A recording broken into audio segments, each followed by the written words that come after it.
au fur et à mesure de votre parcours, ce qui va vous captiver, et parfois ça se révèle. Hein, ah, pardonnez-moi, j'oubliais aussi les masters de géoarchitecture, où la sociologie est très bienvenue, les masters d'urbanisme, dans l'environnement, bien sûr. Il y en a tellement, en fait, que, voilà, hein, toutes ces dimensions-là. Les sociologues sont très bienvenus en géoarchie. Hein. Ma collègue néerlandaise Gonzalez me le dit sans arrêt. Orienté, donc, le master genre, pardon, parce que ça décante, hein, le master études sur le genre, qui est un master qui se déroule à distance, mais avec des regroupements d'étudiants sur les universités du Grand Ouest, Nantes, Angers, et Brest. Là, il y a tous les ans des étudiants qui s'orientent vers ces études genre. Alors là, c'est pluridisciplinaire aussi, avec histoire, lettres, droit. Donc vous voyez, très grande diversité hein, de possibilités, en fait, pour les déboucher. Alors, si j'attends vos questions, mais je meuble en attendant. Si je puis me permettre, vous avez quelque chose comme une quinzaine d'heures de cours, ce qui est assez peu, mais il faut compter au moins autant de préparation quand même. Hein, et ce que je dis toujours, c'est en première année, on va vous accompagner pour organiser votre travail, pour apprendre à organiser votre travail universitaire. Et s'organiser pour travailler dans la journée et pour avoir ses soirées de libre, et travailler dans la semaine et avoir ses week-ends de libre. Parce que moi, je pense qu'il faut un très bon équilibre dans sa vie étudiante, vous êtes des jeunes personnes. Il faut avoir un équilibre entre du travail, qui j'espère va vous passionner, que vous fassiez sociologie ou autre chose, c'est votre vie, et puis une vie personnelle, que vous devez avoir riche aussi. Hein. Sortir, faire du bénévolat, je sais pas, faire ce que vous voulez, création, artistique, que sais-je, écrire, peu importe. Hein. Mais un bon équilibre comme ça. Et je pense que c'est comme ça qu'on est heureux dans ses études, parce que il faut avoir une vie de jeune personne. Hein. On se souvient avec une telle frustration des années de confinement. Je pense que ce dont les étudiants ont surtout souffert, c'est pas d'avoir pas leur cours ou moins leur cours, parce qu'on était très présents à distance, hein, mais c'est de plus se voir entre eux. C'était surtout ça. Et la sociabilité étudiante, c'est une des dimensions les plus importantes et les plus épanouissantes de vos études. Et c'est surtout être dans une bonne promo, être un groupe, et ça, nous, on met beaucoup l'accent là-dessus. C'est travailler ensemble et pouvoir s'appuyer sur les autres. Donc, il y a des travaux individuels aussi, hein, bien sûr. Hein. Il y a des travaux individuels, il y a des travaux en binôme, en petit groupe, il y a des travaux en promotion entière. Bientôt, là, 11-12 février et 13-14 mars, on part 2 fois 2 jours sur le terrain, toute la promo ensemble, en L2. Donc tout le monde dort à l'auberge de jeunesse à Morlaix. Les étudiants ont choisi Morlaix, c'est eux qui votent pour savoir où ils veulent aller, ils préparent leur truc. Et là, c'est du collectif, quoi. Tout le monde concourt aux travaux des autres, c'est-à-dire je travaille sur le tourisme, mais je me rends compte que toi tu travailles sur le commerce, j'ai récolté des données, je te les prête, tu me prêtes les tiennes. Voilà. Donc c'est toutes ces dimensions-là qu'on peut rattacher dans l'histoire de la sociologie à la première école de Chicago aussi. C'est des choses que vous verrez si vous venez chez nous. On a des traditions de recherche que l'on garde dans la mesure où elles s'accordent avec les attentes des jeunes contemporains. Et donc ça, c'est une aventure que vous préparez vous-même. Hein. C'est vous qui vous chargez de la logistique, c'est vous qui chargez de définir l'hébergement, le transport, la restauration. Comment est-ce qu'on a une préoccupation pour le développement durable avec tous ces déchets sur place, que sais-je. Je demande à la mairie une salle gratuite, donc apprendre à écrire au maire et puis à lui demander quelque chose. Voilà, c'est vous qui préparez tout ça. C'est aussi de l'autonomie, du montage de projet, et ça vous prépare aussi à savoir négocier un stage quand vous êtes en 3e année. Et là, il faut un truc qui parle de vous et de toutes vos qualités et de votre projet, hein, et que vous pouvez présenter lorsque vous candidatez en master. Voilà. Donc, un projet pédagogique avec une orientation de culture et d'autonomie progressive. Est-ce qu'il y a des personnes aussi à distance et qui pourraient poser des questions? On les a bien eu. Une personne. D'accord. Peut-être a-t-elle des questions? Moi, j'avais pas trop en rapport avec ce que vous disiez, mais je n'ai pas compris pourquoi ça consistait le métier d'enquêteur. Alors, quand on est enquêteur ou enquêtrice, on ne conçoit... Alors, d'abord, l'enquête en sociologie, c'est l'idée qu'il ne suffit pas d'être cultivé, d'avoir lu toute une bibliothèque, d'avoir réfléchi de manière la plus méthodique possible pour connaître sa société, le monde qui nous entoure. C'est faire l'hypothèse qu'on doit aller rencontrer les gens, les groupes, qu'on doit se mettre dans des situations réelles de travail, d'enseignement, de soins, que sais-je, pour comprendre véritablement la société qui nous entoure. Donc, on fait des enquêtes,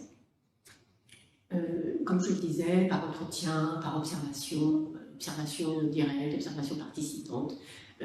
Évidemment, on continue à la bibliothèque, c'est pas ça, hein. Là, on n'empêche absolument pas de mettre un...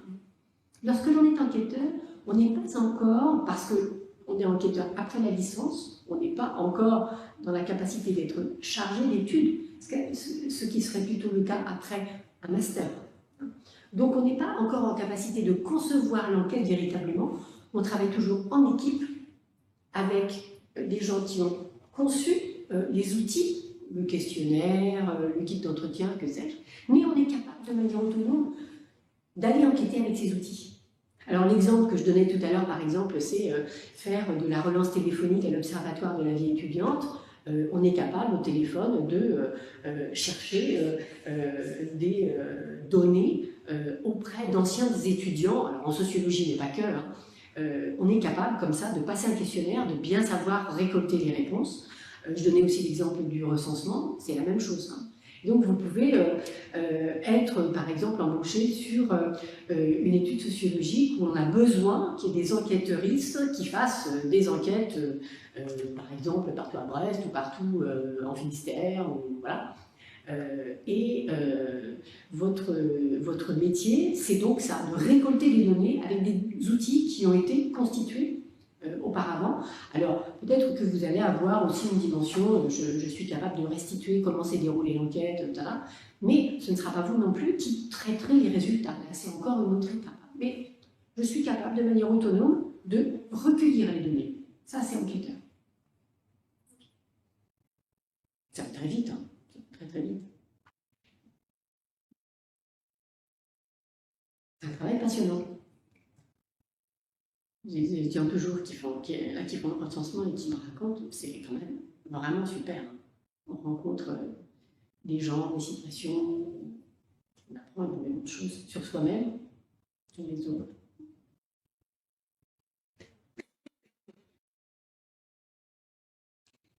Donc il n'y a pas de spécialité recommandée, on n'est pas obligé d'avoir fait des spécialités SES par exemple. Alors vraiment, dans notre public, on a absolument tous les profils. On a des spécialistes des sciences économiques et sociales, bien sûr. Mais on a des gens qui ont des bacs professionnels, on a des gens, je vous disais, qui n'ont pas de bac du tout, qui ont fait de l'animation, qui sont moniteurs de voix. Bon. Très bien, tout va bien. On a absolument toutes les spécialités. Ça, c'est tout l'intérêt de cette licence alors,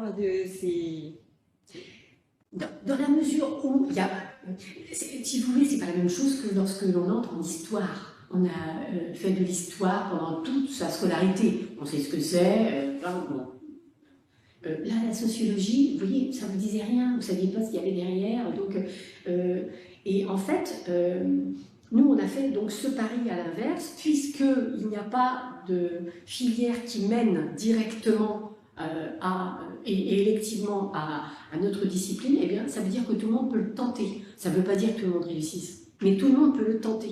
Et quand on voit la diversité des profils, il faut bien reconnaître qu'on peut étenter et réussir en team. Hein, puisqu'on diplôme, bien sûr, des personnes qui ont commencé avec un bac professionnel, qui avaient souvent peut-être plutôt une bonne mention, mais qui se sont diplômés sans problème. Hein. Et donc, non, ça, vous pouvez le dire et le transmettre. Nous accueillons tout le monde et au contraire, c'est vraiment dans cet échange sur des parcours très différents que nous puisons notre richesse. Vraiment. Quand vous allez aller sur le terrain, ce qu'on va vous dire en première année quand on travaille l'entretien, ce qui compte quand on fait un entretien, c'est pas la représentativité, ça c'est plutôt pour l'enquête par questionnaire. Pour l'entretien, c'est la diversité. Et donc, comme les étudiants sont très divers en première année de sociologie, chacun peut rester dans son réseau de sociabilité pour chercher le profil qu'il souhaite. Il va y avoir forcément de la diversité dans l'enquête, parce que vous êtes très différents. Et ça, on voit bien la richesse tout de suite qui est réinvestie dans l'enquête dès la première année. Et là, je suis en train de terminer d'évaluer des travaux. Là. On a travaillé sur les usages de la ville la nuit. Je travaille avec Géoarchie justement sur les études sur la nuit, et donc on a dans les gens qu'on a interrogés, on a des personnes qui sont étudiantes, qui travaillent la nuit, qui peuvent être de gardien de nuit à infirmière à l'hôpital en passant par agent de police, tous les métiers. Et puis on a des personnes qui sont sans domicile fixe, on a des personnes qui sont photographes et qui travaillent la nuit. Voilà, cette grande diversité qui répond en fait aux préoccupations et aux réseaux des étudiants eux-mêmes. Donc la richesse de l'enquête, elle est liée à la richesse de notre public, de jeunes enquêteurs. Voilà, parce que ça produit directement cette mixité. Ça enrichit forcément la formation. Donc c'est intimement lié à la nature de la discipline en fait. Et là, c'est vous qui choisissez tout le temps, hein. C'est vous qui choisissez qui vous souhaitez interroger, du moment que ça respecte grosso modo les consignes, vous avez beaucoup de choix dans la discipline, beaucoup. Je vous disais en deuxième année, la grande enquête, là, c'est vous qui décidez où vous la menez, comment vous la menez. On vous encadre, on est toute une équipe à vous encadrer, vous n'êtes jamais non plus dans la nature. Et pareil en troisième année, votre stage, c'est vous qui allez définir ce que vous faites, où vous faites, comment vous faites. La charge à nous de vous accompagner là-dessus, mais c'est vous qui décidez. Par exemple, les stages de première année, c'est quoi? Qu'est-ce qu'on peut avoir comme exemple de stage? Alors, en première année, il n'y a pas de stage dans la formation. Le stage, il est dans la formation en troisième année. Mais si on est en première année et qu'on veut faire un stage, comme il y en a tous les ans, puisque vous pouvez prendre une convention du Bibliothécaire, et en fait, oui, la convention, avec Capamir aussi, ça sert à vous assurer tout simplement. Voilà. Alors, il y a tous les profils des étudiants qui viennent en sociologie parce qu'ils ont été recalés en psychologie. Alors, ils se disent, non, je vais faire une super année et après on va me prendre, ce qui est le cas d'ailleurs. Et donc là, les stages typiquement, c'est je vais dans un cabinet de psychologue et je montre que j'ai cette habitude. Voilà. C'est la même chose pour ce que je disais tout à l'heure, un professeur des écoles. Mais ça va être aussi, si je veux devenir sociologue du travail, bien, je travaille dans absolument n'importe quel cadre de travail. Ça peut être, je suis livreur chez Speedy Pigs et j'apprends ce que c'est qu'être un jeune livreur dans un monde globalisé. Et je réfléchis dessus, et, etc. Tout ce que je vous dis là, ce sont des exemples absolument réels et de gens qui ont continué en sociologie du travail. Actuellement, j'ai un étudiant qui termine son master en sociologie du travail à l'université Paris-Saclay, qui est l'université une des plus réputées de France. Il vient de l'EBO. C'est un étudiant international. Donc, et il a toujours été intéressé par ça. Et il savait depuis qu'il est arrivé qu'il voulait faire un doctorat et qu'il voulait être en sociologie du travail. Et voilà. Mais ça s'apprend petit à petit. Hein. Donc, je suis même bénévole. Le bénévolat est très intéressant aussi. Vous pouvez faire des stages, bien sûr, hein, mais vous pouvez être bénévole, et ça c'est pareil. On a des propositions régulières, des centres sociaux avec lesquels on travaille et qui vous accueillent avec très grand plaisir pour faire des cours du soir, un peu d'animation. Hein. On a plusieurs centres sociaux qui nous suivent comme ça et qui nous font des propositions régulièrement. Mais ça, honnêtement, ça peut être dans absolument tous les domaines. Et je dis toujours, il n'y a pas d'expérience de stage ou d'expérience professionnelle qui soit mauvaise. Hein. Parce que vous découvrez ce que c'est que la relation de travail, vous découvrez un monde social et vous en apprenez toujours plein de choses. Parfois, vous réalisez que mais ça ne va pas me plaire, en fait. Et c'est déjà très bien. Parce que, comme ça, vous économisez, entre guillemets, une déconvenue au moment peut-être de vous orienter. Hein. Et donc, ah mais je sais que je ne ferai pas ça. Eh bien, très bien. C'est un acquis. C'est vrai. Il n'y a pas de problème du tout. Et donc, c'est vrai que là, vous avez... alors, il ne s'agit pas non plus d'être staccanoviste du stage et du bénévolat, mais vous avez le temps et l'opportunité de découvrir des mondes sociaux, tout en ayant le sentiment d'être très utile aussi. Hein. Vous pouvez aussi, il y a des étudiants qui font ça aussi tous les ans, être la marraine d'un jeune avec des associations, notamment la FEV, qui vient toujours présenter son travail en cours chez nous. Et donc, vous êtes la marraine d'un jeune et vous lui faites découvrir la culture autrement ou l'éducation autrement. Hein. Il y a des jeunes qui sont un petit peu en difficulté, ou qui ne sortent pas assez de chez eux, ou qui n'ont pas accès, parce que peut-être qu'ils se l'interdisent, ou que leur famille ne sait pas trop jusqu'où elle peut leur permettre d'y accéder. Et donc ça, les étudiants en sociologie font régulièrement ça. Et c'est à la fois gratifiant et très très instructif hein, sur les relations sociales.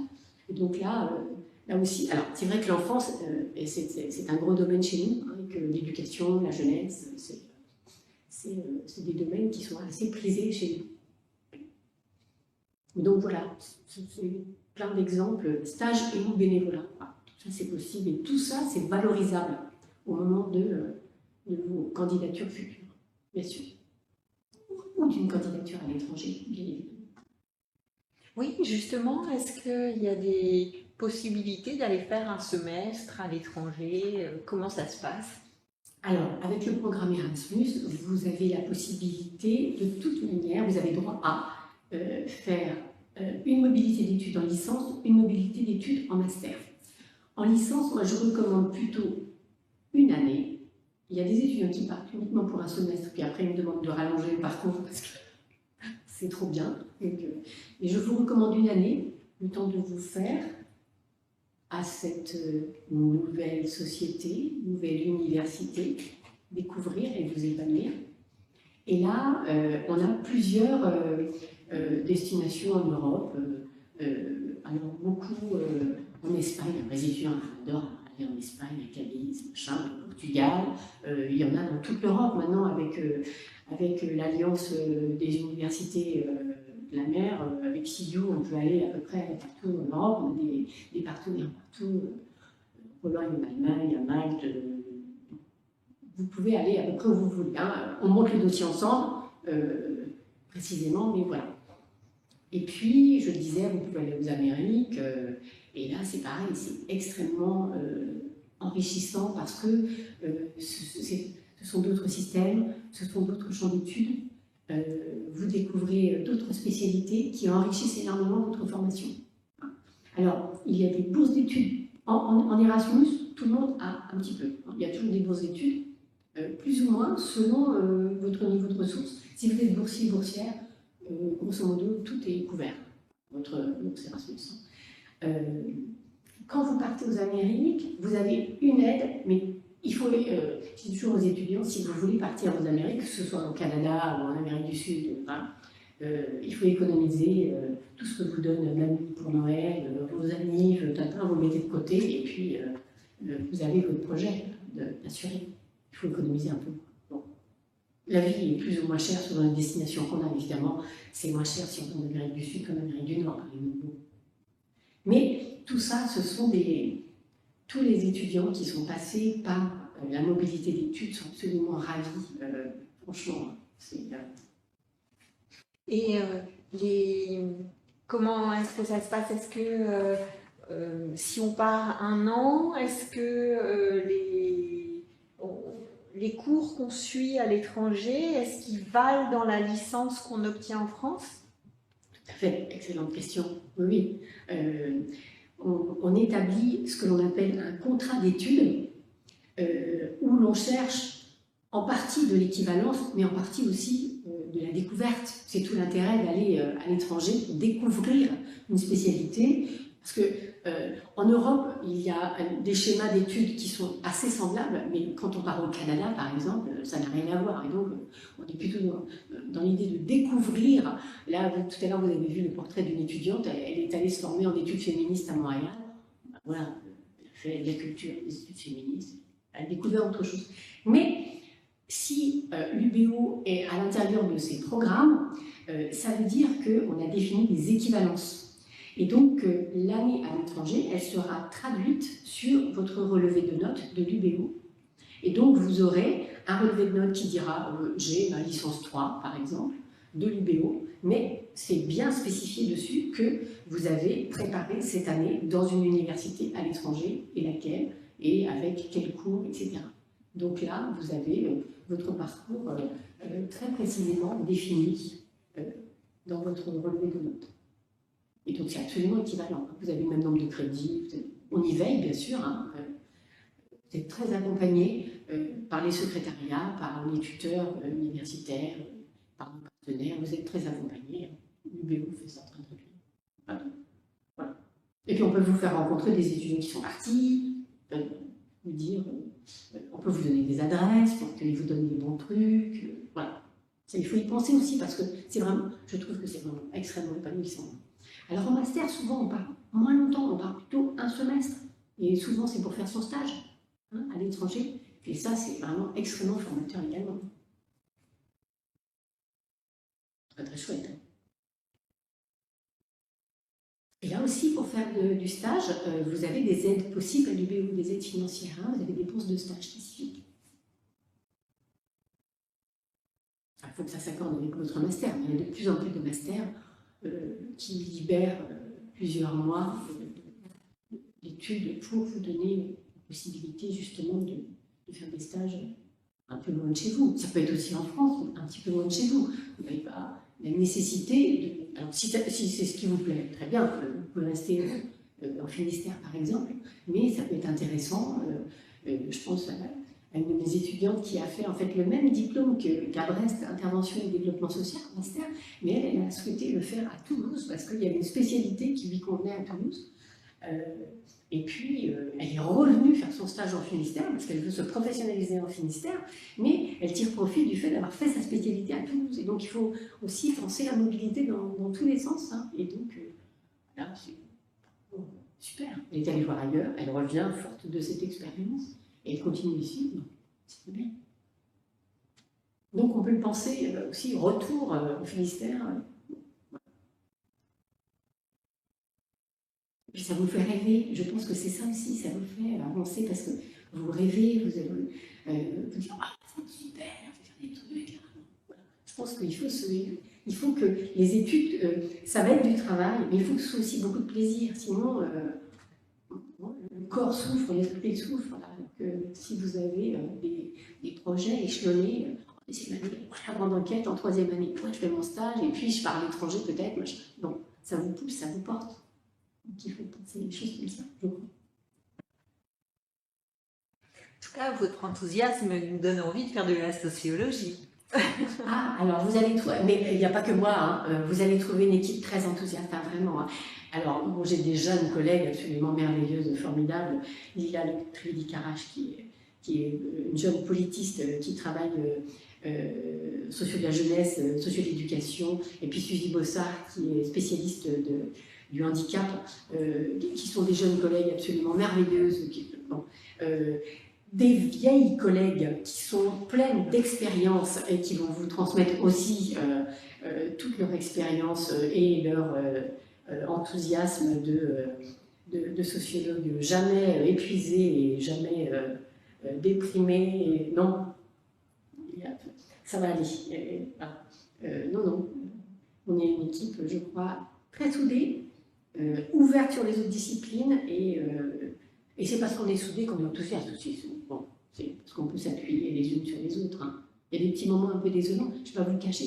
Tout à l'heure, j'étais à une cérémonie pour l'enterrement de quelqu'un.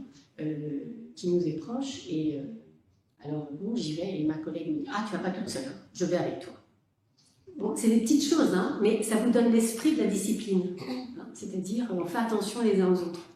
Et donc, ça, c'est aussi toutes ces dimensions sciences humaines. On travaille sur de l'humain. Hein. Alors, toutes les études, aucune n'est à dénigrer, hein, mais il y a des études où vous faites moins avec cette dimension d'humain. Hein. Chez nous, on est toujours avec de l'humain. Hein. Lorsqu'on le recueille un entretien, on a quelqu'un en face de soi. Il faut être respectueux, il faut être à égalité, il faut être reconnaissant, que sais-je. On travaille toujours avec de l'humain. Et si c'est présent dans l'équipe, ça va faciliter énormément les choses. Hein. Et entre vous, c'est important aussi. Hein. Alors, c'est pas toujours rose, hein, parce que je sais que quand on va sur le terrain, qu'on est fatigué, je me souviens l'année dernière, nous étions à Roscoff, à l'île de Bas, il y a 2 étudiantes qui viennent me voir et qui me disent on vient de se disputer, puis on n'est toujours pas d'accord. Hein, et donc elles viennent et elles me disent ce qui s'est passé. Alors elle pense ça et elle m'a dit ça, vous vous rendez compte, elle m'a dit ça, puis elle me dit oui mais je voulais pas, mais tu te rends compte. Mais... Donc on s'est expliqué, on a parlé et puis après elles sont reparties. Donc voilà, travailler ensemble, c'est dépasser ces difficultés, mais ça ne veut pas dire qu'il n'y en a jamais, hein, bien sûr, hein, mais dépasser. Et ce qui est de très intéressant dans ce que vous dites, c'est qu'on sent qu'il y a une proximité entre les enseignants et les étudiants. Or, on a souvent, peut-être c'est votre cas, on a souvent l'image qu'à la faculté, les enseignants sont loin, qu'il y a des grands amphis, qu'il n'y a pas d'échange en fait, que l'échange est plus compliqué. Est-ce que c'est une image aussi que vous aviez de l'université? Voilà, et là je pense qu'on est en train de découvrir que justement là les professeurs sont accessibles, qu'on peut échanger avec eux, que ça c'est, je pense que c'est l'un des attraits de la conférence d'aujourd'hui, c'est que ça démontre cette rupture de la barrière entre les enseignants et les étudiants. Voilà, on n'est plus élève, on est étudiant déjà. Je pense que, alors on est conscient de la différence de statut, hein, il y a des choses qu'on ne peut pas vous demander, il faut vous respecter en tant qu'étudiant, mais on est dans une égalité en tant qu'humain, et donc on va se respecter les uns les autres, et on va pouvoir s'adresser les uns aux autres assez facilement. Hein. Vous savez où sont nos bureaux, vous pouvez nous écrire, alors c'est pas à n'importe quel jour, heure du jour et de la nuit, et n'importe quand, voilà, évidemment, il y a des règles, mais de la courtoisie élémentaire, voilà, hein. Mais sinon, oui, nous considérons qu'on doit pouvoir travailler ensemble dans ce respect mutuel et pour être bien compris, il faut aussi que vous puissiez intervenir n'importe quand. La semaine dernière, un de mes étudiants m'écoute et un autre ne comprend pas. Je sais que ça arrive régulièrement, on ne fait pas exprès de jargonner ou d'employer un terme. Alors il me dit, un autre mot pour, vous le demande tout de suite, là, un autre mot pour, alors je lui dis, un autre mot, tel mot, très bien, merci, bon, puis il continue, voilà. Donc, savoir qu'on peut dire ses difficultés très très vite, très simplement, ça c'est du respect de chacun. Hein. Et donc, oui, on peut, on a le droit, on est étudiant. Donc ça veut dire qu'on est là pour apprendre, ça veut dire qu'on est là pour se tromper, ça veut dire qu'on est là pour apprendre à apprendre à avoir de la méthode. Et donc il faut absolument pouvoir se reposer sur ses enseignants. Sinon, on n'y arrivera pas. Il y a évidemment ces condisciples, vous avez des tutrices aussi. Hein, vous avez votre association, l'association des étudiants en sociologie et en ethnologie.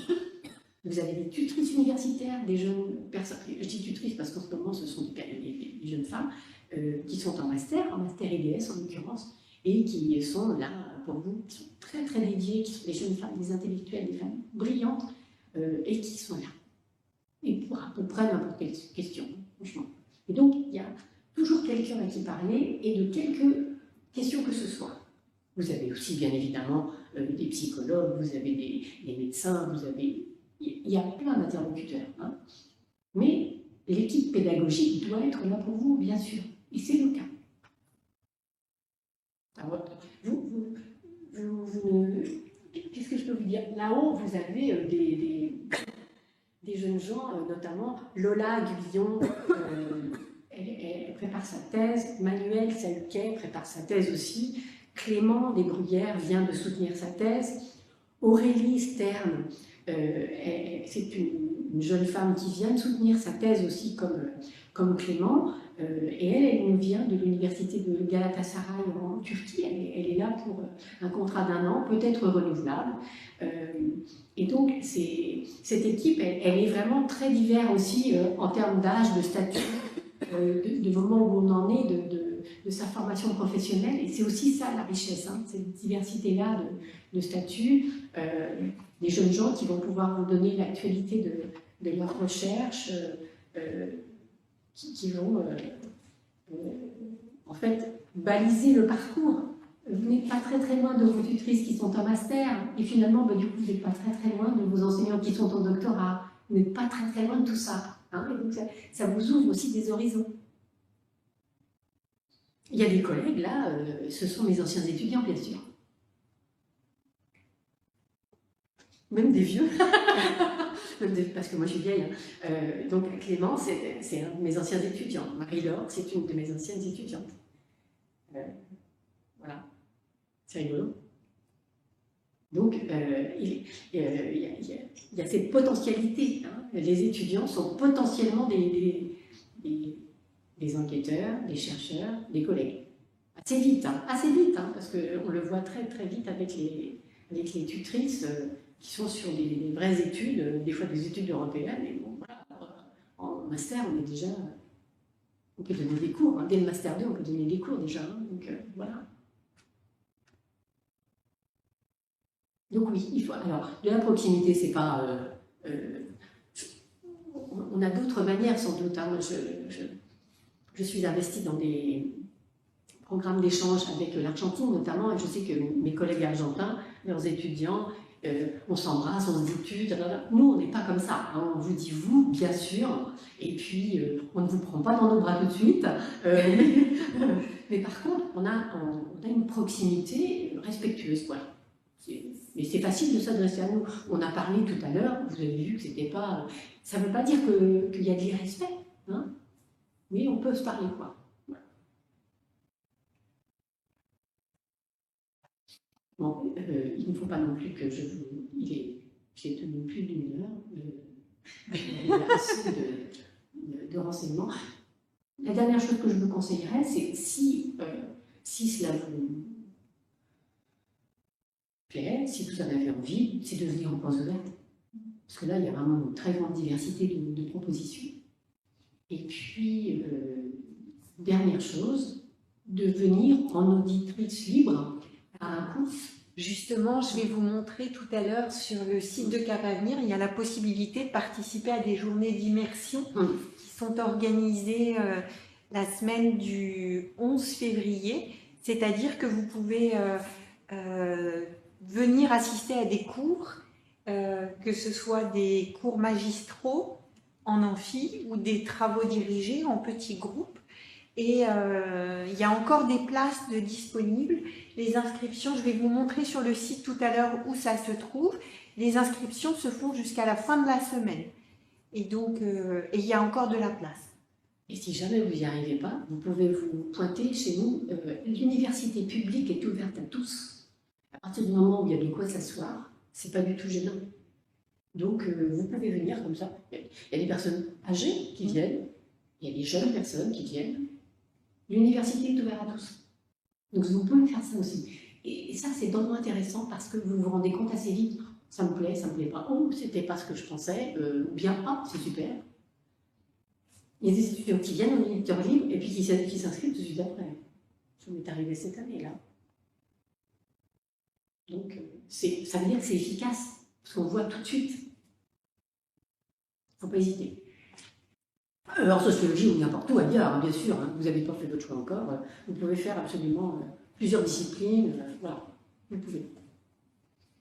Vous voulez, peut-être vous avez d'autres diapos à montrer? Pas du tout, on s'est bien parlé. Je vais vous montrer le site de Cap Avenir. Et pour compléter ce qu'a dit Madame Charrier, vous allez voir que il y a... Alors, s'il y arrive, c'est mieux.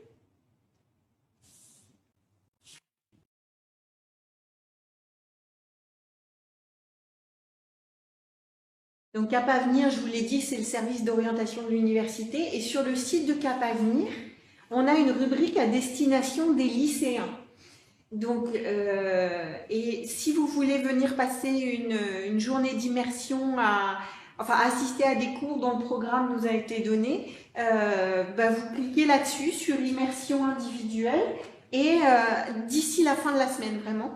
Et vous allez voir que vous pouvez choisir des cours, des plages horaires et vous aurez la salle qui vous est indiquée.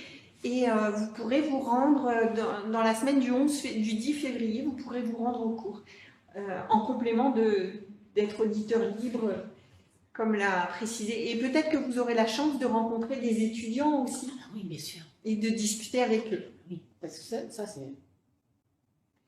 Alors, à côté de cela, on a une rubrique qui s'appelle ressources lycéens. Et dedans, vous avez des fiches licences. Et je vais juste me permettre de vous montrer quelque chose qui vient compléter toute la présentation très intéressante de Madame Charrier. Donc, je vais aller sur la fiche licence de sociologie. Et hop.